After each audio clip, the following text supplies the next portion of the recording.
Ya, el tema de la ciudad mixta o de usos mixtos, ¿no? Siguiente, profesor.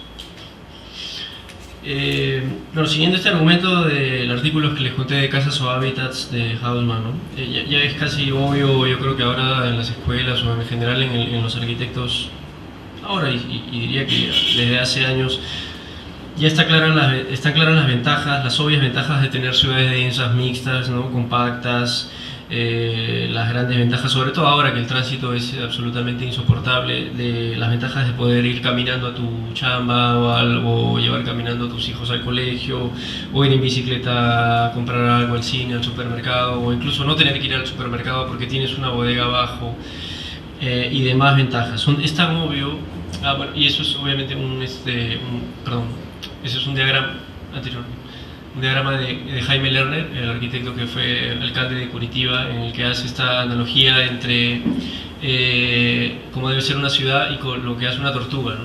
O sea, una tortuga, como dice ahí en portugués, vive, trabaja, morar es vivir también, bueno, vive y se divierte todo en el mismo caparazón, todo, o sea, todo lo hace en el mismo lugar, duerme ahí todo. Y además hace esta comparación de que el caparazón de una tortuga parece incluso el plano de una ciudad. Entonces él dice, ¿qué pasa si agarra y divide a la tortuga, ¿no? O sea, le saca su caparazón, se muere. Entonces es un poco la idea de que la ciudad, si le empiezas a dividir, a fragmentar y dices, ok, la gente se divierte por allá, la gente trabaja por acá, un poco lo que es Brasil, la ciudad muere, ¿no? En fin, siguiente. Siguiente.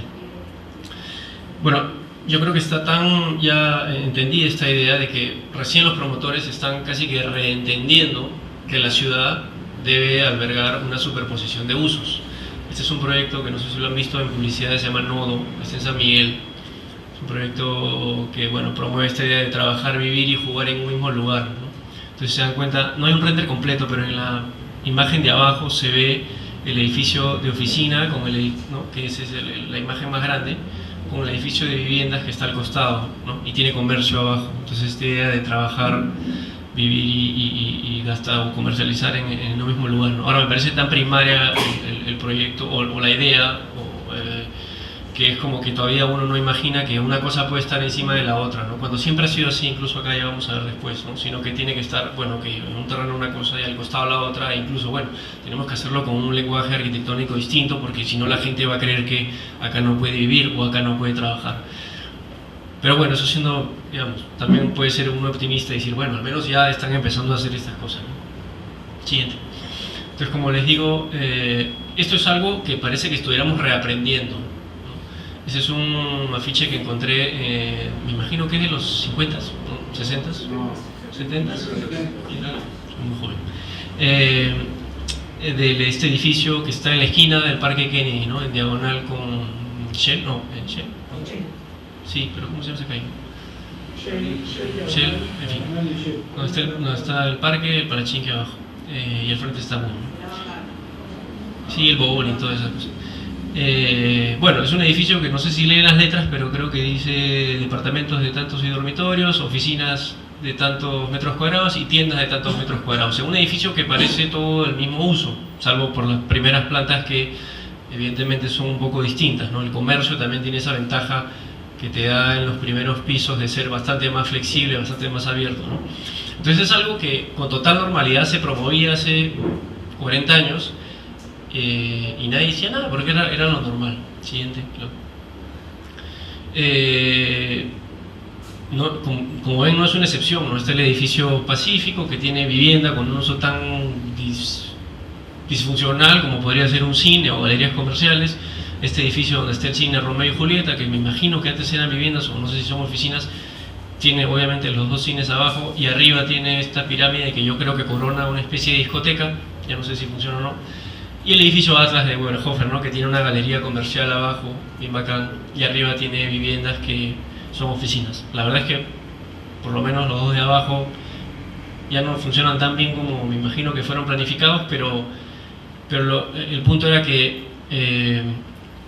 no es evidentemente una idea nueva, ¿no? Ha habido casi que una especie de vacío en la que parece que nos hemos olvidado de que la ciudad también puede ser así, la arquitectura puede ser así, por lo tanto la ciudad, por lo tanto, no, bueno, y la ciudad puede ser así, y muchos, yo creo que un argumento que se podría decir en contra de esto es, bueno, Esto es Miraflores, no sé si hay alguna siguiente diapo.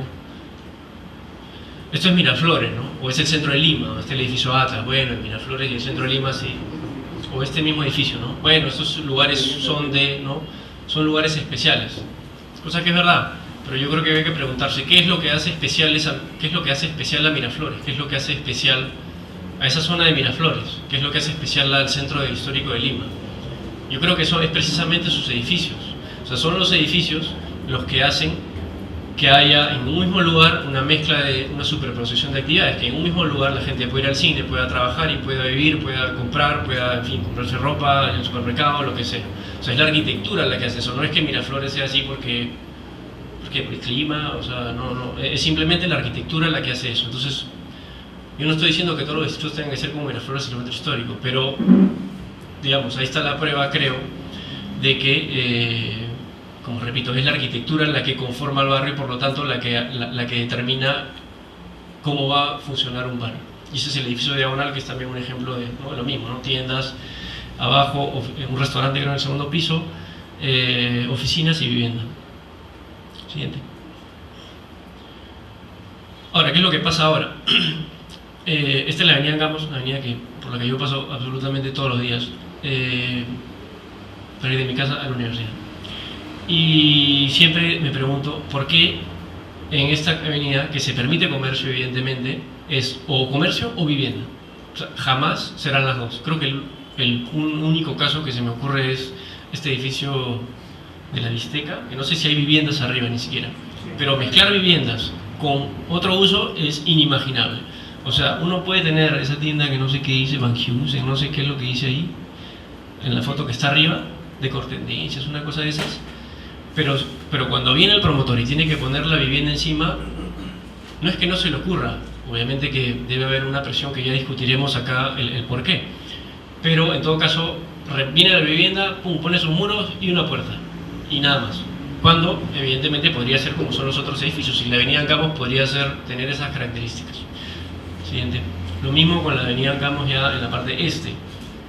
Ahí están algunos restaurantes, pero cuando esos restaurantes, digamos, ya es más rentable meter una torre de 10 pisos de vivienda, viene la vivienda y el restaurante desaparece. Cuando el restaurante podría, obviamente, seguir funcionando en un primer nivel. Siguiente, por favor. Entonces, antes de esto, sí, mi pregunta sería, ¿qué es lo que... bueno, primero, si ustedes están de acuerdo con que la ciudad, digamos, si es que deberían haber algunas zonas, si es que son las avenidas principales donde deberían concentrarse esas actividades comerciales, y qué es lo que, si es así, ¿qué es lo que impide que pase esto? Es decir, ¿son los clientes? ¿Es la normativa? ¿Es un problema legal que no se puede alquilar la tienda, no se puede hacer tienda, no se puede vender la tienda?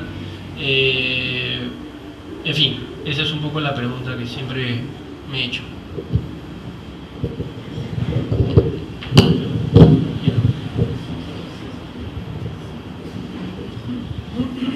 Sí, son los clientes, sí es la normativa, y nuevamente la falta de normativa también. La historia de Miraflores de los años 80 es más o menos... ¿Así pueden? ¿Había una foto de Miraflores, creo? Sí, ahí está, esa es bonita. Bueno, pero la anterior, la más fea, es la mejor. Una vez más, creo que aprendemos mejor de las cosas que son más problemáticas. Miraflores efectivamente es un distrito que creo que desde los 60s, comienzo de los 70s, ya tenía un uso mixto muy marcado en ciertas avenidas, como la avenida Larco. Y las cosas funcionaban muy bien. En realidad eso ya venía de la zona de Cercado de Lima, ¿no? Ya habían ciertas avenidas donde se daba ese uso mixto. Efectivamente, cuando las cosas bien, todo estaba en armonía. El problema es cuando comenzó la crisis, ¿no? Entonces, el local de ropa de marca que quedaba abajo de tu departamento se convierte en pollería, después se convierte en sitio de menús y se dan cuenta que el ceviche vende bien, entonces comienzan a vender ceviche y el olor al ceviche comienza a subir por los ductos. la farmacia del otro lado quiebra y termina siendo un local cerrado, en donde además uno de los herederos tiene un grupo de amigos fumones que se reúnen en las noches. Entonces, eso es lo que pasó con Miraflores, multiplicado a, digamos, por 15 cuadras, 10 cuadras, no me acuerdo cuánto tiene el arco de comercio.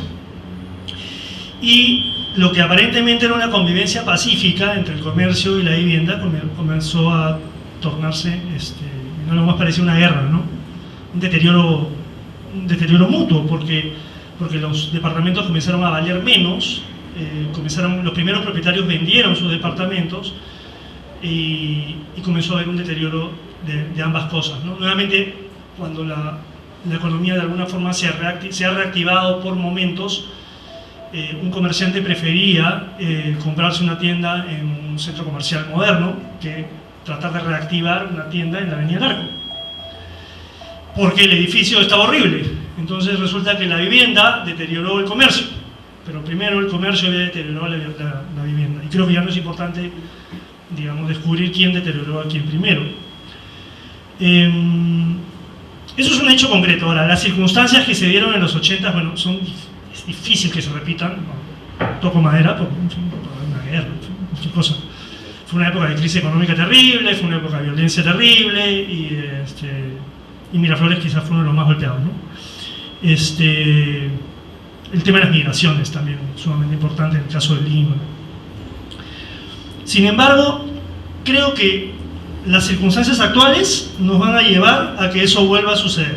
O sea, ya efectivamente ha mostrado Jorge un proyecto que probablemente no sea lo más ingenioso, pero que muestra que la gente nuevamente está valorando el tener un restaurante cerca, una farmacia cerca. Y eso se lo debemos al tráfico, y cada vez va a ser peor. Entonces, el tema de los usos mixtos, yo creo que a mediano o largo plazo va a vencer todos los inconvenientes y temores que tiene la sociedad, justificados, por supuesto, en las experiencias recientes.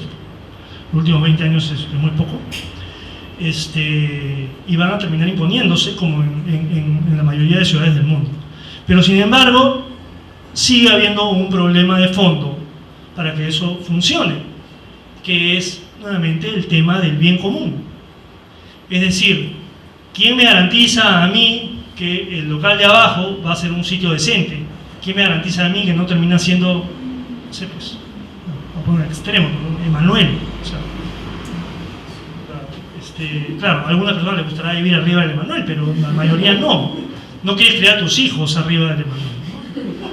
Entonces, nada, yo creo que por ahí va el asunto. Entonces, nuevamente es un tema de ausencia de normas, donde sí se necesitan, ¿no? Es decir, ¿cómo tú haces que tu vecino te respete, ¿no? ¿Cómo haces que se cumplan ciertas normas?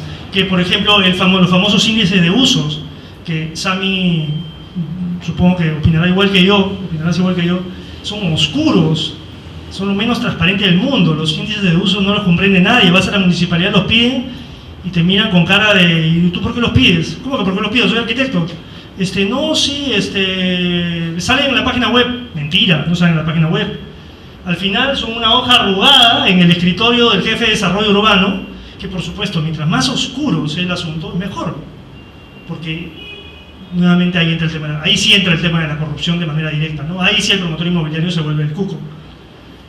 Porque sabe que puede manipular los índices de usos y el vecino no los conoce. Entonces, ante esa situación oscura, poco transparente, yo no me compro un departamento donde hay un local comercial abajo, pues, cuando puedo comprarme un departamento con local comercial al costado, porque por lo menos sé que la afectación va a ser menor. O sea, ese es el tema. Eso se soluciona. Es un tema de trabajo de equipo entre arquitectos, urbanistas y abogados, ¿no? Y un tema además de educación y de transparencia en los procesos, que es lo que más falta en los procesos urbanos y de desarrollo arquitectónico, ¿no? O sea, no se exponen los proyectos en ninguna parte, o sea, todos se hacen a escondidas. La información que teóricamente es pública en la práctica no lo es. Voy a ser cortito. Yo no tengo fe que esto, digamos que el comercio vaya a amalgamarse con la vivienda en un futuro cercano. Yo sí creo que tiene que pasar por lo menos 2 generaciones. El impacto que creó en los 80s fue demasiado, y segundo, la gente cada vez desconfía más del vecino. Yo tampoco confiaría que el comercio, la farmacia bonita de abajo se convierta en un puticlub en el futuro.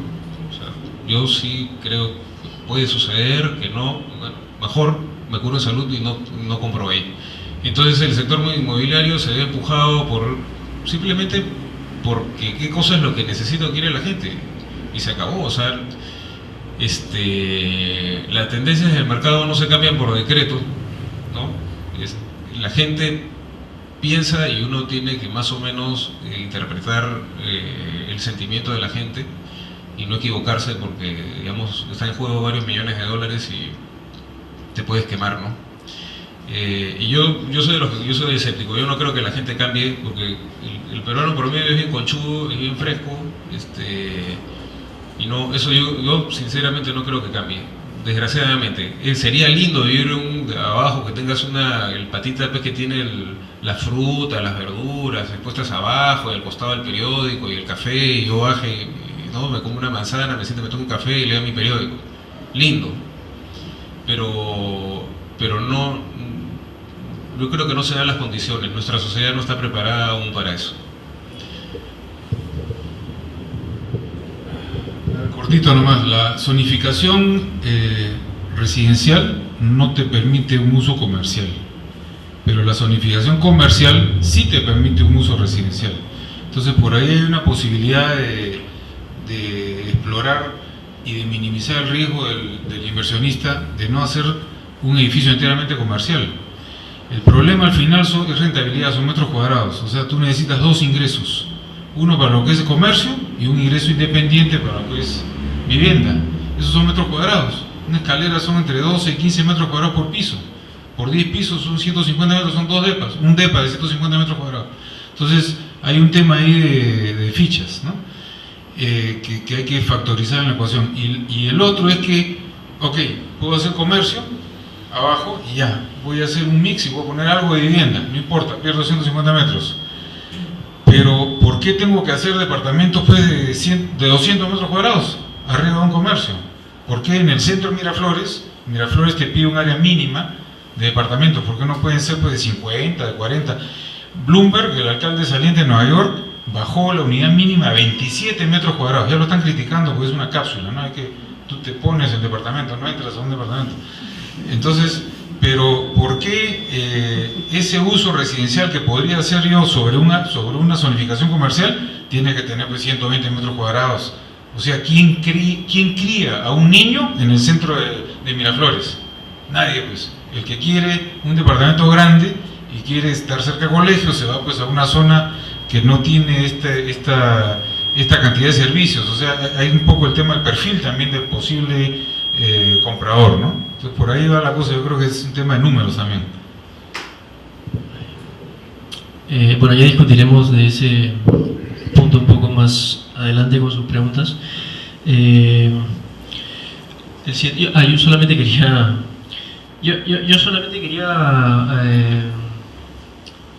decir que a mí este tema me parece, de alguna forma, se lo dije en alguna conversación, casi que autorregulable. O sea, digamos, si en la avenida Angamos, en las fotos que hemos mostrado, estaba una tienda de decoración de cierto nivel, digamos, los departamentos que van por un tema me imagino, de costos, creo, a los que se alquilaría o se vendería ese local, no entiendo por qué uno tendría que pensar que ahí van a venir a vender ceviches en bolsa, digamos, digamos, siendo una zona medianamente cara, ¿no? En fin, yo creo que eso de alguna forma se autorregula. Y por último, también quería mencionar con esto el puticlub que decía Marco. Muy cerca de donde yo estudié durante un tiempo en Londres, había una avenida comercial que digamos que se parece al Arco, se llama Tottenham Court Road, y es una zona bastante decente. Está Maranela de Testigos, una zona medianamente o cara de Londres, donde hay, digamos, como el Arco, ¿no? En el primer nivel hay una serie de comercios, es básicamente una zona de electrodomésticos o zonas o cosas eléctricas.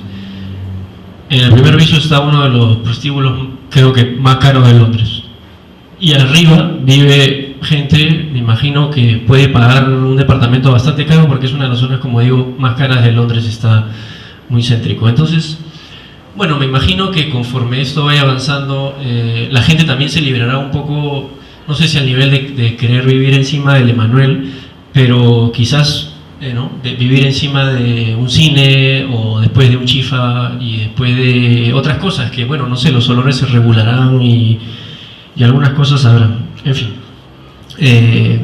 Siguiente. El tema de la adaptabilidad. Que también me parece que tiene que ver con este tema de la ciudad mixta, ¿no? De nuevo hay un ejemplo de Londres y Barcelona, ¿no? Que son fábricas urbanas que han podido, creo que, resistir precisamente por esta idea de adaptabilidad, es decir, son edificios que han sido construidos no con la idea de predecir todos los usos que podrían tener en un futuro, pero son edificios como el Centro Histórico de Lima, por ejemplo, o como Barranco en algunos casos, cuya estructura formal, la estructura formal de cada uno de esos edificios ha permitido que en el mismo espacio, como son las manzanas de Barcelona, por ejemplo, en un caso pueda ser vivienda, pero en 20 años después pueda ser oficinas y 30 años después pueda ser una guardería, y así sucesivamente. Son fábricas urbanas que han podido evolucionar en el tiempo sin afectar el conjunto o el tejido urbano. Incluso si es que se reemplazase una pieza, no habría mayor problema porque seguiría esa lógica, ¿no? Surquillo a mí me parece un ejemplo, Surquillo y entre muchas otras partes de Lima que han crecido, digamos, con bastante menos normativa de la que uno probablemente, eso creo, de las que uno podría encontrar en los distritos más consolidados. Yo creo que tiene esta versatilidad, esta adaptabilidad, que ahora está también muy de moda hablar de esto, de cómo la ciudad es resiliente y puede como que adaptarse en el tiempo, ¿no? Ahora el problema es que Surquillo empieza a cambiar de una forma brutal, ¿no? Como ven ustedes ahí, no se entiende para nada la riqueza de un barrio como esos y se reemplaza simplemente una gran fábrica por una serie de torres estandarizadas súper tontas. Siguiente, Claudio. Entonces, esta idea del edificio o de la fábrica adaptable, ¿no es cierto? Que repito, ahí ustedes pueden ver esos dibujos isométricos que los hicieron unos alumnos nuestros en la universidad, en los que se ve como en los primeros pisos ¿no? se puede usar el comercio porque son bastante más libres y sin ningún problema hay una farmacia abajo, y en los siguientes pisos hay vivienda o distintas tipologías de vivienda. En un primer piso puede haber un centro comercial y en el siguiente piso se utiliza el techo para hacer una cancha de fútbol, usos absolutamente disímiles, y así sucesivamente. Yo creo que la pregunta un poco va, a ver, siguiente. Bueno, y este es un ejemplo que también está, no sé si está en el límite del centro histórico, está al frente de Polvos Azules, al frente del Parque de la Exposición. Es un edificio de Seoane, ¿no? Que también fue planificado para hacer tiendas, oficinas y vivienda, pero estoy seguro que ahora debe haber mutado y debe ser en su mayoría oficinas y locales comerciales. Decadente el edificio, seguramente, e incluso ahora es una especie de cartel urbano, ¿no? Y las oficinas o las viviendas que hay, me imagino que todavía miran a través de este edificio. Entonces, un poco la pregunta es si es que nosotros estamos construyendo este nuevo tejido urbano de 20 pisos, 15 pisos, lo que sea, que probablemente, sin lugar a dudas, va a durar 100 años más o 200 años más. ¿Qué tan adaptable es este tejido nuevo que estamos haciendo? Es decir, con estos departamentos que enseñamos en la planta hueso, que son normalmente para familias, ¿cómo podemos prever?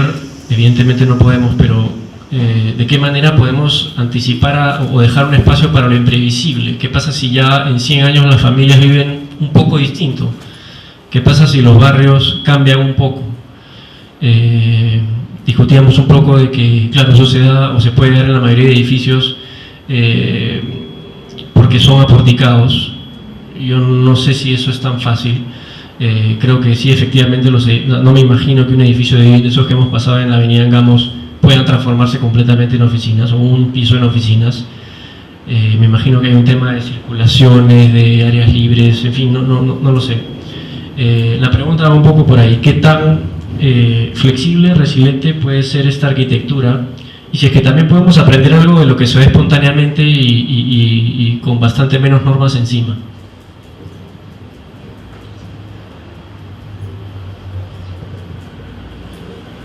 Me acuerdo, o sea, esta pregunta me recuerda, por ejemplo, el Palais Concert, ¿no?, en el Jirón de la Unión, que era la cafetería, el salón de té más ficho de Lima en los años 20, y hoy día es Ripley. Entonces, yo creo que todo es adaptable, o sea, todo se puede transformar. Hay temas de seguridad que habrá que adecuar. INDECI está encima nuestro en todos los proyectos comerciales.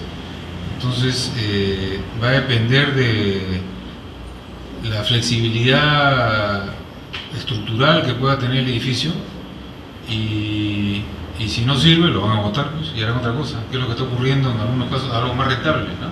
Si no se puede adaptar a algo que genere esa rentabilidad. Pero el caso de Palais Concert, por ser el centro histórico, entonces era más fácil reconvertir esa estructura en una tienda de departamentos que botarla y hacer algo más grande, distinto, ¿no? Se demoraron también muchos años en conseguir los permisos, pero creo que todo se puede convertir en o sea, no creo que haya muchas limitaciones al cambio de uso mientras la normativa lo permita, y si hay un pie forzado se demuele, ¿no?, y cambia. Sí, opino igual, la demolición es la salida más fácil, pero por ejemplo, el caso del Palais Concert, definitivamente el Palais Concert debe ser, pues, monumento histórico, arquitectónico y todo lo demás, ¿no? En todo caso, deberíamos pensar también de que se pueden monumentalizar ciertos proyectos que son medianamente recientes, ¿no? Siempre hablamos de cosas que parecen antiguas, pero ya debería ser hora de que se protejan ciertos proyectos modernistas, por lo menos, ¿no? Por lo menos hasta los años 60, ¿no?, para no irnos tan cerca. Pero sí deberían mantenerse algunos proyectos, como por ejemplo ese de Seoane que queda en diagonal. Por lo menos yo lo trataría de preservar como está. Yo no creo que se lo tumben nunca, porque el terreno es recontra complicado para la normativa actual, estacionamientos y todo eso, pero de repente puede venir un bacán y lo hace, pues, totalmente distinto, lo cubre como este de acá, le pone un cartelón y se acabó y mató el edificio, ¿no? Hay algunos proyectos que sí vale la pena conservarlos, ¿no?, otros que no, demolición total, es decir, proyectos que tienen 5 o 6 pisos y ahora se pueden hacer 15, caballero, para abajo, ¿no? Se tiene que densificar la ciudad, ¿no?, y salvar lo que vale la pena.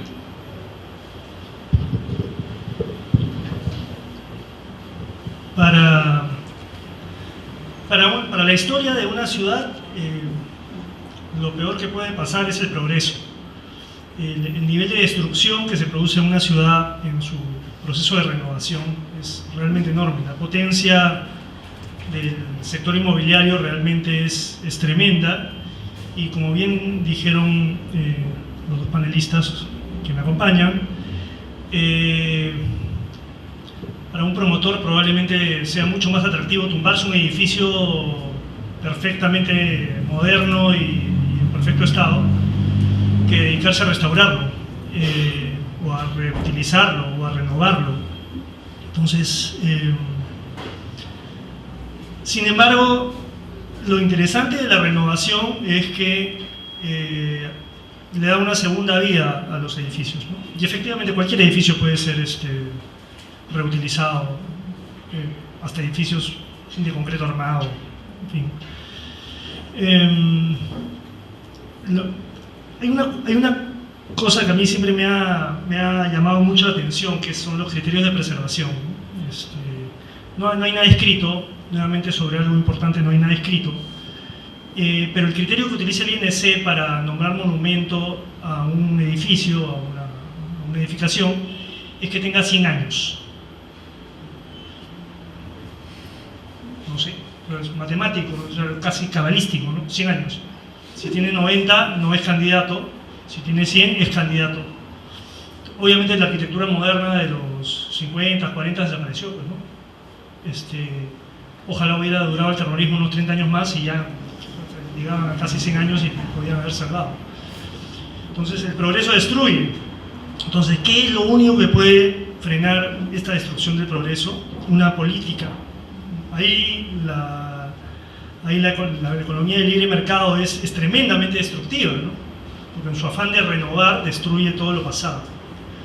Entonces, lo que sí funciona en algunos pocos lugares son políticas de promoción al mantenimiento y reutilización de ciertas estructuras, que no son muy viejas. Un edificio de 5 pisos de los 60, por ejemplo, ¿no? Es decir, obviamente es un candidatazo si está en la avenida Andamo, como mencionó Jorge hace un rato, para ser tumbado. No importa si la zonificación permite un piso más, igual es negocio. La estructura vieja, probablemente el edificio te va a limitar la cantidad de autos que puedas sacar, en fin, una serie de limitaciones van a hacer que sea más negocio tumbarlo y hacer uno nuevo. Entonces ahí es donde tiene que entrar la autoridad y la norma para preservar algo que nuevamente es bien común, porque finalmente es la memoria del barrio. Y de esa manera, ciertos barrios que tienen ciertas peculiaridades y características, ciertos edificios, pueden ser zonas homogéneas o pueden ser ejemplos aislados, de alguna manera pueden tener una esperanza de subsistir y de llegar a los 100 años, ¿no? Para convertirse en un monumento. Sí, yo creo que por ahí lo veo, por ahí veo el tema de la renovación.